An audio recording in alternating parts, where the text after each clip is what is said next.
An hour after the blaze first broke out, more than 100 firemen were still damping down the smouldering stand.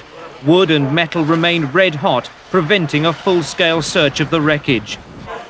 On the pitch, police had begun the task of identifying the belongings of those who'd fled in terror. Many were horrified by what they'd seen. Some of my officers were putting coats over their heads and trying to drag people out, and one of my inspectors got a woman halfway out and couldn't hang on to her, and she just went. But I can only describe it as a terrible tragedy.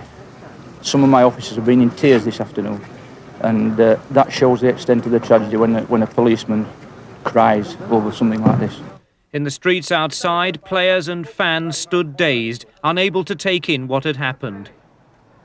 The people jumping out on fire, you couldn't do a great deal for them, for just totally on fire, but, this is, it's eclipsed to a season, it's just been so downhearted today, It wanted to be such a happy day today for people of Bradford, Bradford, but it's just come down in such a day of gloom. Casualties, many with serious burns, were treated at 3 local hospitals. And everybody was fighting to get onto the field, you see. Your clothes were actually on fire? And my clothes were on Is your fire. coat still? Yeah. How bad did you got badly burnt? I have got very bad, and on my back as well.